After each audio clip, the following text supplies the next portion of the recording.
చూడండి, వాడు ఏం బట్టలు వేసుకుంటున్నాడో చెప్తున్నాడు. నెక్స్ట్ వాడు ఎలాంటి డ్రెస్ మెయింటెనెన్స్ చేస్తున్నాడో చెబుతూనే వాడు ప్రతిదినము సుఖపడతాడు. అంటే మనం రోజుకి ఎంత సుఖపడుతున్నాం దేవుడు చెప్పండి చూస్తాడు.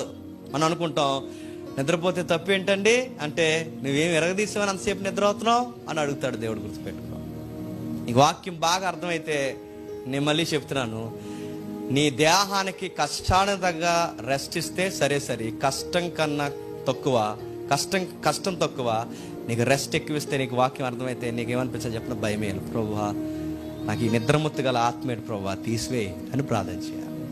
చేస్తావా? మనకు నిద్ర రాకపోతే మనం ఏం చదువుతాం చెప్పండి సిగ్గు లేకుండా. నిద్ర రాకపోతే ఏం చదువుతాండి? ఎవడు అన్నాడు నిద్ర రావట్లేదు అంటే, బైబిల్ చదవరా, నిద్ర వచ్చేస్తుంది అన్నాడు. నిద్ర రావడానికి ఏం చదవాలట? బైబిల్ చదవాలట. దేవుడు పాయింట్ అవుట్ చేస్తున్నాడు, కుమారుడా నువ్వు నరకానికి వచ్చడానికి కారణం ఏంటో తెలుసా? 25వ వచనంలో కారణం ఏంటో తెలుసా? కుమారుడా నీ జీవిత కాలం ముందు నీకిష్టమైనట్టుగా తిని తిని తిని తిని రొట్టె మొక్క ద్రాక్షరసం బాగా తిని తిని తిని సుఖం అనుభవించితివి గనుక నువ్వు నరకానికి వచ్చేస్తావు. ధనవంతుడు నరకానికి పోవడానికి ఏ కారణాలు ఇక్కడ చూపించట్లేదు చూడండి. వాడు నరకానికి పోవడానికి కారణం ఏంటట? నీ జీవిత కాలమందు దేవుని ఇష్టం కన్నా నీ ఇష్టం ఎక్కువ అనుభవిస్తూ సుఖాన్ని బాగా అనుభవించడానికి ఇది చాలు నువ్వు నరకానికి రావడానికి. పెద్ద కారణాలు అవసరం లేదు. ఎవరన్నా ఇదే మాటలు మనం చెప్తే మేం తప్పు చేసామని అంత మాట అన్నారండి అని మనిషిని అయితే అడిగేస్తావు. నువ్వు దేవుణ్ణి అడుగు, ఏం తప్పు చేశాను ప్రభువా నరకం లేసావు అంటే, ఏం తప్పు చేయలేదని అనుకుంటున్నావు కనుకేరా చెప్పు నరకానికి వస్తావు. నువ్వు నా ఇష్టం కన్నా నీ ఇష్టం ఎక్కువైపోయింది. నీ ఇష్టాలు, నీకు ముఖ్యమైన ఇష్టాలు ఏంటో తెలుసా? నీకు బాగా రెస్ట్ తీసుకోవడం అంటే బాగా ఇష్టం, నీకు బాగా రోటీలు తినడం అంటే నీకు బాగా ఇష్టం, నీకు బాగా నీకు సుఖపడి దొల్లడం అంటే నీకు ఇష్టం. నీకు ఇది చాలు నువ్వు నరకానికి దిగజారిపోవడానికి. కొరింథీ పత్రిక ఇది రాడికల్ స్టేట్మెంట్. ఇది ప్రతి సంఘము పాటించవలసిన విషయం. ఇది అట్టివారు మన సంఘంలో ఉండకూడదని నేను దేవుని కోరుకుంటున్నాను. కొరింథీ రాసిన మొదటి పత్రిక 5వ అధ్యాయం ముగించేద్దాం. కొరింథీ రాసిన మొదటి పత్రిక 5వ అధ్యాయం 12వ వచనం చూడండి. మనకు కావలసిన మాట ఉంది. మనకు ఇంకా పైకి వెళదాం. 11వ వచనంలో, ఇప్పుడైతే సహోదరుడు అనబడిన వాడు ఎవడైనను జారుడు గాని, లోబు గాని, విగ్రహారాధుడు గాని, తిండిబోతు గాని,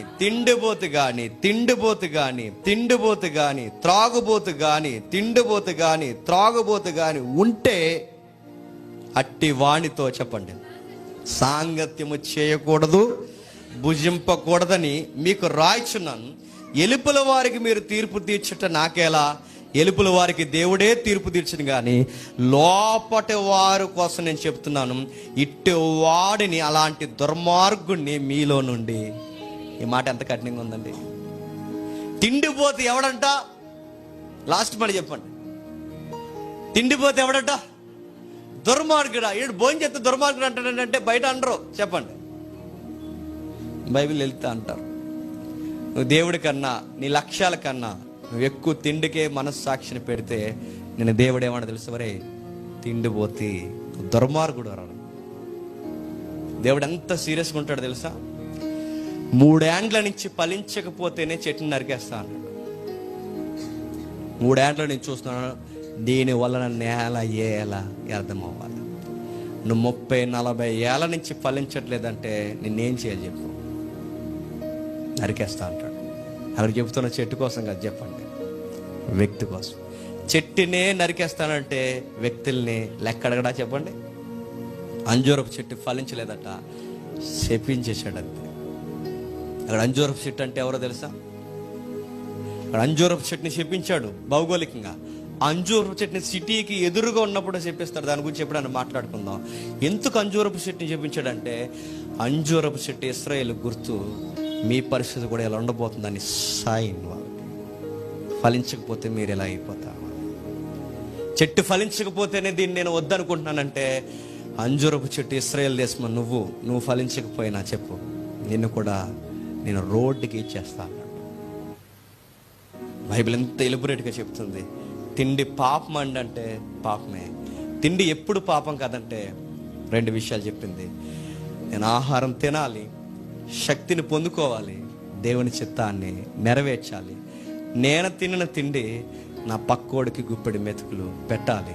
నా వెనకోడి ఏమైపోయినా పర్లేదు, నేను దాచుకుని తినేసి నా మట్టుకు నేను సుఖంగా బతికేస్తాను. స్వార్థంతో అంటే గుర్తుపెట్టుకో, దేవుడు దాన్ని పాపం అన్నాడు. ఆహారం దేవుని చిత్తం నెరవేర్చడానికి మనకు ఓపిక అవసరం కనుక ఆహారం మనం తినాలి. మనకి జ్ఞానం అవసరం కనుక ఆహారం మనం తినాలి.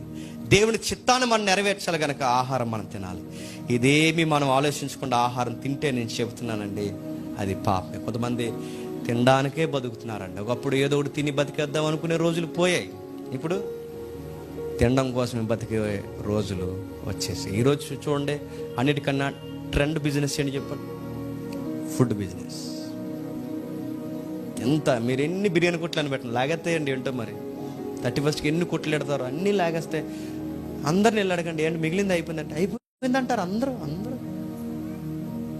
రోజు ఎన్నిసార్లు ఫంక్షన్ మరి ఆ రోజు కూడా అలా అయిపోయిందంటే హెచ్చుగా తినేదండి. చచ్చిపోయినప్పుడు బిర్యానీ, పెళ్ళికి బిర్యానీ, స్నేహితులు ఫంక్షన్ బిర్యానీ, అన్నీ బిర్యానీ, తిండి తిండి తిండి తిండి తిండి తిండి. అందుకే చూడండి, పెళ్ళికైనా చెప్పండి, పెళ్ళికైనా పప్పు అని వేసినా పర్లేదంట, కానీ చచ్చిపోయారన్న ఫీలింగ్ మనకు రాకూడదంటే ఆ రోజు ఏమేయాలంట?